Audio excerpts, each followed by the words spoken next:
ಎಲ್ಲಾದ್ರೂ ಬರೀ ಮೋಸ ದಗ ವಂಚನೆನೇ ಮಾಡ್ತಾರೆ. ನಾವೇ ಮಾಡಿದ್ದ ಇವ್ರೆ ಜುಗಡ್ ಜುಗಡ್.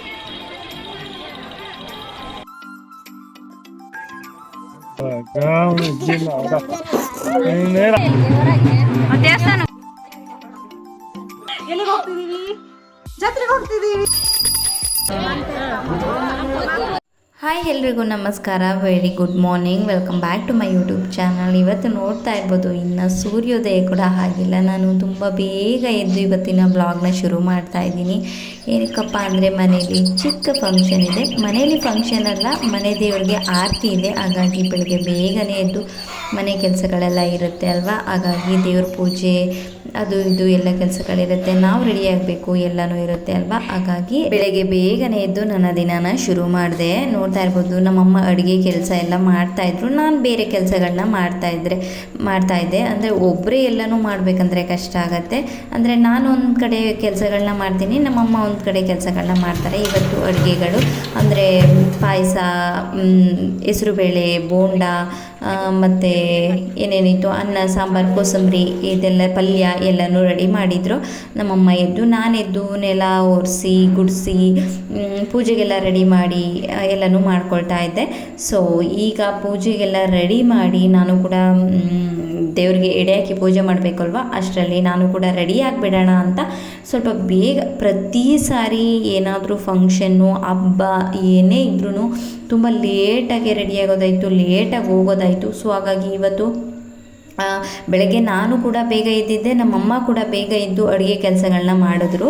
ನಾನು ಮಿಕ್ಕಿರೋದೆಲ್ಲ ಕೆಲಸಗಳನ್ನ ನಾನು ನೋಡಿಕೊಂಡೆ. ಅಂದರೆ ಇಬ್ಬರದ್ದು ಬೇಗ ಬೇಗ ಕೆಲಸಗಳನ್ನ ಮುಗಿಸಿ ಬೇಗ ರೆಡಿ ಆಗಬೇಕು ಅನ್ನೋ ಕಾರಣಕ್ಕೆ, ಲೇಟ್ ಮಾಡಬಾರ್ದು ಅನ್ನೋ ಕಾರಣಕ್ಕೆ ಬೇಗನೆ ಎದ್ದು ಬೇಗನೆ ಕೆಲಸಗಳನ್ನ ಮುಗಿಸಿ ಬೇಗನೆ ರೆಡಿಯಾದ್ವಿ. ಬೇಗ ಕೂಡ ಆಯಿತು ಈ ಸರಿ, ತುಂಬ ಬೇಗನೆ ರೆಡಿಯಾಗಿದ್ವಿ. ಹಾಗಾಗಿ ಸ್ನಾನ ಎಲ್ಲ ಮಾಡಿಕೊಂಡು ನಾನು ಈ ಸ್ಯಾರಿನ ಹಾಕ್ಕೊಂಡು ರೆಡಿಯಾದೆ. ಈ ಸ್ಯಾರಿ ಬಂದು ನಮ್ಮ ಅಣ್ಣನ ಮದುವೆದು. ನಮ್ಮ ಅಣ್ಣನ ಮದುವೆಯಲ್ಲಿ ನಾನು ತಗೊಂಡಿರೋದಲ್ಲ, ನಮ್ಮ ಅತ್ತಿಗೆ ಮನೆ ಕಡೆಯವರು ನನಗೆ ಕೊಡಿಸಿದಂಥ ಸ್ಯಾರಿ ಇದು. ತುಂಬಾ ಇಷ್ಟ ನನಗೆ. ಈ ಬೇಬಿ ಪಿಂಕ್ ಕಲರ್ ತುಂಬಾ ಟ್ರೆಂಡಿಂಗಲ್ಲಿ ಓಡ್ತಾ ಇದೆ ಈ ಸೀರೆ. ಅಂದರೆ ನನ್ನ ಹತ್ರ ಸೀರೆ ಅಂದರೆ ಮದುವೆಗೆ ನಾನು ತಗೊಂಡಿರೋ ಸೀರೆ ಆಗಿರ್ಬೋದು, ಈ ಸೀರೆ ಆಗಿರ್ಬೋದು, ನಾನು ಪರ್ಟಿಕ್ಯುಲರಾಗಿ ಹುಡುಕಿ ಟ್ರೆಂಡಿಂಗ್ ಕಲರು ಅಂತ ನಾನು ಯಾವುದನ್ನು ತೊಗೊಂಡಿಲ್ಲ. ಅಂದರೆ ಅದೇ ನನ್ನ ಹತ್ರ ಬಂದಿದೆ ಅಂತಲೇ ಹೇಳ್ಬೋದು. ಟ್ರೆಂಡಿಂಗ್ ಏನು ಓಡ್ತಾ ಇದೆ ಆ ಕಲರ್ಸು ನನ್ನ ಹತ್ರ. ಅಂದರೆ ಮದುವೆಗೆ ತಗೊಂಡಿರೋ ಸ್ಯಾರಿನೂ ಅಷ್ಟೇ, ನಾನು ಆ ಕಲರ್ ತೊಗೊಳ್ಬೇಕು, ಆ ಸ್ಯಾರಿ ತೊಗೊಳ್ಬೇಕು ಅಂತಲೇ ಹೋಗಿರಲಿಲ್ಲ. ನನ್ನ ಕಣ್ಣಿಗೆ ಬಿತ್ತು, ನಾನು ತೊಗೊಂಡೆ ಅಷ್ಟೇ. ಆ ಥರ ಇದು ಕೂಡ ಅಷ್ಟೇ. ಈ ಕಲರ್ ಕಾಂಬಿನೇಷನ್ ಟ್ರೆಂಡಿಂಗಲ್ಲಿ ಓಡ್ತಾ ಇದೆ. ಈ ಕಲರ್ ಕಾಂಬಿನೇಷನ್ ಕೂಡ ನಮ್ಮ ಅತ್ತಿಗೆ ಮನೆಯವರು ನನಗೆ ಅಂತ ಕೊಟ್ಟಿದ್ದು. ತುಂಬಾ ಇಷ್ಟ ಆಯಿತು, ತುಂಬಾ ಖುಷಿ ಕೂಡ ಆಯಿತು. ಹಾಗಾಗಿ ಆ ಸೀರೆನ ಹೊಲಿಸ್ಕೊಂಡು ಇವತ್ತು ಹಾಕ್ಕೊಳ್ತಾ ಇದ್ದೀನಿ. ಫೈನಲ್ ಆಗಿ ಪೂಜೆ ಎಲ್ಲ ಮಾಡಿದ್ದಾಯಿತು. ಹಾಗೆ ಔಟ್ಫಿಟ್ ಚೆಕ್ ಕೂಡ ಮಾಡಿದ್ದಾಯಿತು. ಇವತ್ತಿನ ನಮ್ಮ ಈ ಚಿಕ್ಕ ಜಾತ್ರೆಗೆ, ಮನೆ ದೇವ್ರ ಜಾತ್ರೆಗೆ ನಮ್ಮ ಅಣ್ಣ ಅತ್ತಿಗೆ ಕೂಡ ಜಾಯಿನ್ ಆದರು. ಅಂದರೆ ಅಣ್ಣ ಕೂಡ ಮುಂಬೈಯಿಂದ ಬಂದಿದ್ದ, ಬೆಂಗಳೂರಲ್ಲಿ ಕೆಲಸ ಇದೆ ಅಂತ. ಹಾಗಾಗಿ ಇಬ್ಬರು ಒಟ್ಟಿಗೆ ಬೆಳಗ್ಗೆ ಬಂದು ರೆಡಿಯಾಗಿ ಈಗ ಫೈನಲ್ ಆಗಿ ನಮ್ಮದು ಕೂಡ ಎಲ್ಲನೂ ಮುಗೀತು. ಪೂಜೆ ಅದು ಇದು ಎಲ್ಲನೂ ಔಟ್ಫಿಟ್ ಚೆಕ್ ಕೂಡ ಮಾಡ್ಕೊಂಡಿದ್ದಾಯಿತು. ಸೊ ಈಗ ಎಲ್ಲರೂ ಕೂತ್ಕೊಂಡು ಊಟ ಮಾಡ್ತಾಯಿದ್ವಿ. ನಮ್ಮ ಅತ್ತಿಗೆಯವರ ಅಮ್ಮ ಅಂದರೆ ಅತ್ತೆ ಕೂಡ ಬಂದಿದ್ದರು. ಹಾಗೆ ಎಲ್ಲರೂ ಕೂತ್ಕೊಂಡು ಪೂಜೆ ಎಲ್ಲ ಮಾಡಿದ್ದಾಯಿತು. ಇನ್ನೇನು ಎಲ್ಲರೂ ಹೊರಟಿದ್ವಿ. ಊಟ ಮುಗಿಸ್ಕೊಂಡು ದೇವಸ್ಥಾನಕ್ಕೂ ಹೊರಡೋಣ ಅಂತ ಎಲ್ಲನೂ ಊಟ ಮುಗಿಸ್ಕೊಳ್ತಾ ಇದ್ದೀವಿ. ಸೊ ಊಟ ಎಲ್ಲ ಮುಗ್ದಿದ್ದಾಯಿತು. ಈಗ ಒಂದು ರೌಂಡು ಎಲ್ಲರೂ ಯಾರ್ಯಾರೆಲ್ಲ ಬಂದಿದ್ದೀವಿ ಅನ್ನೋದನ್ನು ತೋರಿಸೋಣ ನಿಮಗೆ ಅಂತ ಎಲ್ಲರೂ ಕರಿತಾ ಇದ್ದೆ. ನೀನು ಬೆಳಗ್ಗೆ ಎದ್ದ ತಕ್ಷಣ ಏನಂತ ಹೇಳ್ತೀಯಲ್ಲ, ತಿರ್ಗಿ ಏನಂತ ಹೇಳ್ತೀಯ?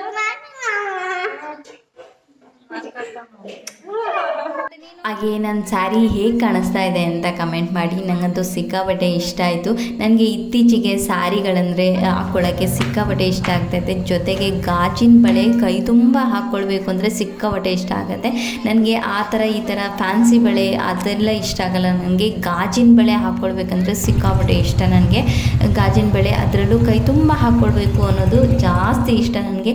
ಎಲ್ಲಾದರೂ ಹಾಕ್ಕೊಂಡ್ರೂ ನಾನು ಗಾಜಿನ ಬಳೆನ ಈ ಥರ ಪ್ಲೇನಲ್ಲಿ ಅಂದರೆ ಕೈ ತುಂಬ ತೊಡಸ್ಕೊಳ್ಳೋಕ್ಕೆ ಇಷ್ಟಪಡ್ತೀನಿ ಜಾಸ್ತಿನ. ಸೊ ಫೈನಲ್ ಆಗಿ ಮನೆಯಿಂದ ಹೊರಟು ಬಂದಿದ್ದಾಯಿತು ದೇವಸ್ಥಾನದ ಹತ್ರ.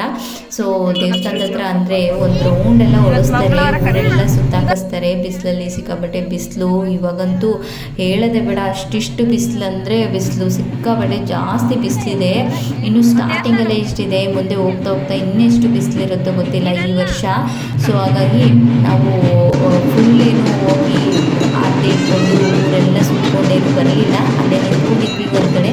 ಸೊ ಕೆಳಗಡೆ ಬಂದಾದಮೇಲೆ ಜಾಯ್ನ್ ಆದ್ವಿ ಆರತಿ ಜೊತೆ. ಈ ವರ್ಷ ಪ್ರತಿ ವರ್ಷ ನಾನು ಆರತಿ ತೊಗೊಂಡು ಹೋಗ್ತಾ ಇದ್ದೆ. ಈ ವರ್ಷ ಫಾರ್ ದಿ ಚೇಂಜ್ ನಮ್ಮ ಅದಕ್ಕೆ ಮೊದಲನೇ ವರ್ಷ ಅವ್ರ ಮದುವೆಯಾಗಿ ಮೊದಲನೇ ಆರತಿ ಅಲ್ವಾ, ನಮ್ಮ ಅದಕ್ಕೆ ಆರತಿನ ಮಾಡ್ತಾಯಿದ್ರು.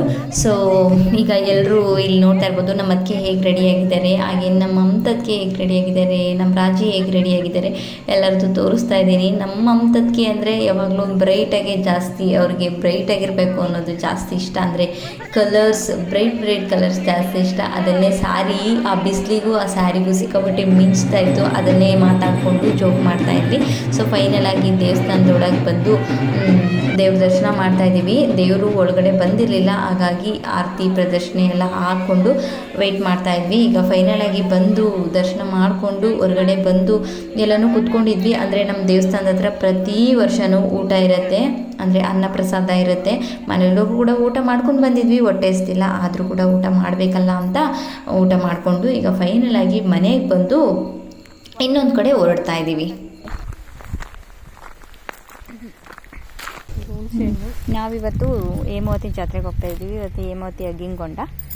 ಹಾಗಾಗಿ ನಮ್ಮ ಕಡೆಗೆ ಏನಂದರೆ ಹೇಮಾವತಿಗೆ ನಾವೇನೇ ಬೆಳೆದಿರೋದೆಲ್ಲನೂ ತಗೊಂಡೋಗಿ ಕಡಲೆಕಾಯಿ, ಹುಣಸೆಹಣ್ಣು, ಮೆಣಸಿನ್ಕಾಯಿ ಏನೇ ಇದ್ರು ಈರುಳ್ಳಿ ತಗೊಂಡೋಗಿ ಅಗಿನ್ಕೊಂಡಕ್ಕೆ ಹಾಕಿ ಕೈ ಮುಗ್ದು ಅಂದರೆ ಬೆಳೆ ಚೆನ್ನಾಗಿ ಬರಲಿ ಅಂತ ಕೇಳ್ಕೊಬರತ್ತಾರ ಪ್ರತಿಯೊಂದು ಹಾಕಿ ಬರೋದು. ಅದನ್ನೇ ನಾವು ಈಗ ಮಾಡ್ತಾ ಇದ್ದೀವಿ. ಈಗೆಲ್ಲ ನಮ್ಮದು ಸ್ವಲ್ಪ ಹುಣಸೆಕಾಯಿ, ಮೆಣಸಿನ್ಕಾಯಿ, ದಾಳಿಂಬೆಕಾಯಿಗೆ ಸೊಪ್ಪು ಎಲ್ಲನೂ ಹಾಕೋಣ ಅಂತ ಸಿಕ್ಕೊಂಡು ಹೋಗ್ತಾ ಇದ್ದೀವಿ. ನಮ್ಮದು ಆರತಿ ಇತ್ತು, ನಮ್ಮ ಮನೆ ದೇವ್ರ ಆರತಿ ಮುಗಿಸ್ಕೊಂಡು ಈಗ ಹೇಮಾವತಿ ಜಾತ್ರೆಗೆ ಹೋಗೋಣ ಅಂತ ಹೋಗ್ತಾ ಇದ್ದೀವಿ. ಸಾಯಂಕಾಲ ಆಲ್ರೆಡಿ 5 ಗಂಟೆ 4:15 ಆಗೈತೆ, 5 ಗಂಟೆ ಆಗೈತೆ.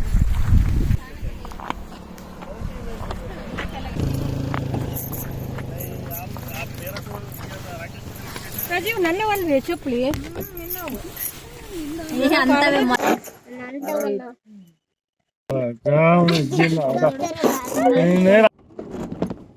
ಅಣ್ಣ ಯಾರು ಬ್ಲಾಗ್ ಹೋಗ್ತೀವಿ ಫೈನಲ್ ದುಡ್ಡು ಬರೋದಲ್ಲಿ ಮುಖ್ಯ. ಒಂದ್ ನಿಮಿಷ ಇರ್ರಿ, ಎಲ್ಲರೂ ಹಾಯ್ ಮಾಡ್ರಿ ಹೋಗ್ಲಿ. ನಾವೆಲ್ಲರೂ ಈಗ ಹೇಮಾವತಿ ಜಾತ್ರೆಗೆ ಹೋಗ್ತಾ ಇದೀವಿ. ಯಾರ್ಯಾರು ಹೋಗ್ತಾ ಇದೀವಿ ಅಂದ್ರೆ ನಾನು, ನಮ್ಮಣ್ಣ, ನಮ್ಮತ್ತಿಗೆ, ನಮ್ಮಮ್ಮ, ನಮ್ಮ ಅಕ್ಕ, ತಂಗಿ, ನನ್ನ ಮುದ್ದು ತಂಗಿ, ತುಂಬಾ ಚಿಕ್ಕ ತಂಗಿ ಹೋಗ್ತಾ ಇದೀವಿ.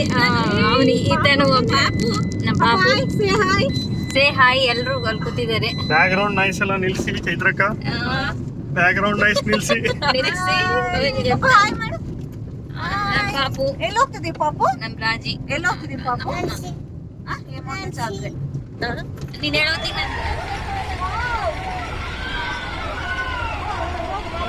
ಹೋದಾಗ ಇವರೆಲ್ಲ ಹತ್ತು ಬಿಟ್ಟವ್ರೆ. ಅಯ್ಯಪ್ಪ ನನ್ಗೆ ಗೊತ್ತಿತ್ತು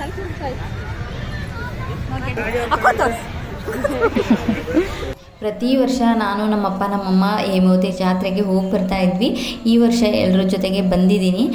ಅಂದರೆ ನಾವು ಬೆಳಗ್ಗೆನೇ ಹೋಗಿ ಬರ್ತಾ ಇದ್ವಿ. ಸಿಕ್ಕಾಪಟ್ಟೆ ರಶ್ ಇರ್ತಾಯಿತ್ತು. ಅಂದರೆ ಗಾಡಿನ ತುಂಬ ದೂರದಲ್ಲೇ ಬಿಟ್ಟು ಅಲ್ಲಿಂದ ಬರಬೇಕಾಗಿತ್ತು. ಬಟ್ ಇವಾಗ ಸಂಜೆ ಬಂದಿರೋದ್ರಿಂದ ರಶ್ ಇತ್ತು, ಬಟ್ ಅಷ್ಟು ಆ ಮಟ್ಟಿಗೆ ಬೆಳಗ್ಗೆ ರಶ್ ಇರೋ ಥರ ಇರಲಿಲ್ಲ.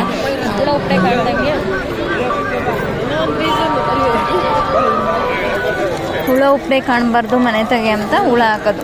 ಏನಕ್ಕೆ ಜೀವನ ಹಾಕೋದು? ಅದೇ ಏನು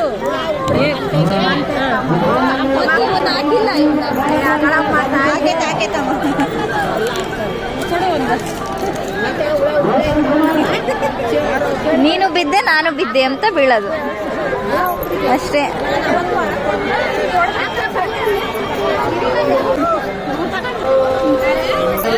ಕಾಣಿಸ್ತಾ ಇರ್ತವೆ ಅವಾಗ ಅಜ್ಜಿ ಯಾರು ಹೇಳುತ್ತೆ ಹುಳ ಅವು ಏನು ಕನ್ಸಲ್ಲ ಹಾಕೊಂಡು.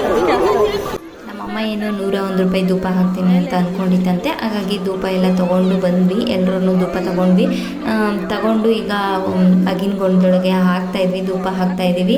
ಅಂದರೆ ಧೂಪ ಕಿವಿ ಪ್ರಾಬ್ಲಮ್ಮು, ಕಣ್ಣು ಪ್ರಾಬ್ಲಮ್ಮು, ಮೂಗು ಪ್ರಾಬ್ಲಮ್ಮು ಏನು ಸೋರಬಾರ್ದು, ಏನು ಪ್ರಾಬ್ಲಮ್ ಈ ಥರದ ಪ್ರಾಬ್ಲಮ್ಗಳು ಬರಬಾರ್ದು ಅಂತ ಅಂದ್ಕೊಂಡು ಧೂಪ ಹಾಕ್ತಾರೆ. ಅಂದರೆ ಮುಖದಲ್ಲಿ ಒಂದು ಗುಳ್ಳೆ ಥರ ಕುಳ್ಳುಪ್ರೆ ಅಂತ ಹೇಳ್ತಾರೆ, ಅದೇನಾದರೂ ಬಂದರೂ ಈ ದೇವ್ರಿಗೆ ಕೈ ಮುಕ್ಕೊಂಡು ಧೂಪ ಹಾಕ್ತೀನಿ, ಇಷ್ಟು ವರ್ಷ ಹಾಕ್ತೀನಿ, ಬಂದು ಧೂಪ ಹಾಕ್ತೀನಿ ಅಂತೆಲ್ಲ ಕೈ ಮುಕ್ಕೊಳ್ತಾರೆ, ಹೋಗುತ್ತಂತೆ. ಸೊ ಈ ಒಂದು ದೇವರ ಮಹಿಮೆ ಅಂತಲೇ ಹೇಳ್ಬೋದು ಇದು. ಅಂದರೆ ಧೂಪ ಹಾಕೋದು ಏನಾದರೂ ನಮಗೆ ಆ ಥರ ಪ್ರಾಬ್ಲಮ್ಸ್ ಇದ್ದರೆ ಕೈ ಮುಕ್ಕೊಂಡ್ರೆ ಹೋಗುತ್ತೆ ಅಂತೆ. ಅದು ಬಂದು ಧೂಪ ಹಾಕಿ ಅರ್ಕೆನ ತೀರಿಸೋದು ಈ ಥರ ಇರುತ್ತೆ. ಧೂಪ ಹಾಕಿ ಹೂಳ ಎಲ್ಲ ಹಾಕಿ ಕೈ ಮುಗಿದು ಈಗ ದೇವಸ್ಥಾನದೊಳಗೆ ಬಂದಿದ್ದೀವಿ, ದೇವ್ರ ದರ್ಶನ ಮಾಡಿಕೊಂಡು ಹೋಗೋಣ ಅಂತ. ಇಲ್ಲಿ ಬಂದರೂ ಇಲ್ಲೂ ಕೂಡ ಜನ ಇದ್ದರು. ಆದರೆ ಕಂಪೇರ್ ಮಾಡಿದ್ರೆ ಬೆಳಗ್ಗೆ ನಾವೇನಾದರೂ ಹೋಗಿದ್ರೆ ಸಿಕ್ಕಾಬಟ್ಟೆ ಲೈನು. ಅಂದರೆ ನಾವು ಪ್ರತಿ ವರ್ಷ ಹೋದಾಗಲೂ ಕೂಡ ನಾವು ನಿಂತು ದರ್ಶನ ಮಾಡಿ ಎಲ್ಲ ಏನು ಬರ್ತಾ ಇರಲಿಲ್ಲ, ಹಂಗೆ ದೇವರೇ ಕಾಪಾಡಪ್ಪ ಅಂತ ಅಂದ್ಕೊಂಡು ಬರ್ತಾಯಿದ್ವಿ. ಏಕೆಂದರೆ ಬೆಳಗ್ಗೆ ನಿಂತರೆ ಮಧ್ಯಾಹ್ನ ಆಗುತ್ತೆ, ಅಷ್ಟು ಕ್ಯೂ ಇರುತ್ತೆ, ಜನ ಇರ್ತಾರೆ, ಅಷ್ಟು ಸುತ್ತು ಜನ ನಿಂತಿರ್ತಾರೆ. ಹಾಗಾಗಿ ಪ್ರತಿ ವರ್ಷ ಹಾಗೆ ಮಾಡ್ತಾಯಿದ್ವಿ. ಈ ವರ್ಷ ಸಂಜೆ ಅಲ್ವಾ, ಅಂದರೆ ಒಳಗಡೆ ಮಾತ್ರ ಕ್ಯೂ ಸಿಸ್ಟಮ್ ಇರುತ್ತೆ, ಹೊರಗಡೆಯಿಂದ ಏನಷ್ಟು ಇರಲ್ಲ. ಹಾಗಾಗಿ ಹೋಗಿ ದರ್ಶನ ಮಾಡ್ಕೊಂಬರೋಣ ಅಂತ ಬಂದರು. ಒಳಗಡೆಯೂ ಕೂಡ ಸ್ವಲ್ಪ ಅಂದರೆ ಆ ಮಟ್ಟಿಗೆ ಜನ ಇಲ್ದಿದ್ರು ಕ್ಯೂ ಸಿಸ್ಟಮ್ ಇತ್ತು. ನಾವು ಆಲ್ರೆಡಿ ಹೋಗಿರೋದೇ ಲೇಟು, ಮತ್ತೆ ವಾಪಸ್ಸು ಊರಿಗೆ ಹೋಗಬೇಕು, ಮತ್ತು ನಿಂತು ನೋಡೋಣ ಬನ್ನಿ ಎಷ್ಟು ದೂರ ಹೋಗಬೇಕು ಅಂತ ಲೈನ್ಗೆ ಜಾಯಿನ್ ಆದ್ವಿ.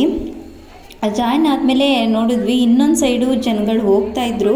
ಅಂದರೆ ಇಲ್ಲಿಂದ ಹೋದರೆ ಏನಾದರೂ ಹೋಗ್ತಾ ಇದ್ದಾರಾ ಬಿಡ್ತಾ ಇದ್ದಾರಾ, ಅರ್ಜೆಂಟ್ ದರ್ಶನ ಆಗುತ್ತಾ ಅಂತ ನಾವು ಕೂಡ ಹೊರಟ್ವಿ. ನಾವೇ ಹಿಂಗೆ ಹೋಗಿ ಸ್ಟ್ರೇಟ್ ಅವ್ರು ಅಲ್ಲಿಗೆ ಹೋಗ್ಕೊಂಡು ಅಲ್ಲಿ ಕಾಣಲ್ಲ, ಎದುರಿಗೆ ಎಲ್ಲಿ ಕಾಣಿಸುತ್ತೆ, ಸ್ವಲ್ಪ ಜನ ಮರೆ ಅಂತ ಕಾಣಿಸುತ್ತೆ ಡೈರೆಕ್ಟ್ ಆಗಿ. ಆಗ ಅವ್ರು ಅಲ್ಲಿಗೆ ಹೋಗಿ ಬಂದ್ರು, ನೋಡಿದ್ರ ಇಲ್ಲ ಗೊತ್ತಿಲ್ಲ. ಅಮ್ಮ ನೋಡಿದ್ರು ಮಂಗಳಾರತಿ ಮಾಡಿ ಇಲ್ಲ ನೋಡಿ ಅವ್ರ ತಗ ಮಂಗಳಾರತಿ ಮಾಡಿಸ್ಕೋಬೇಕಾಯ್ತು.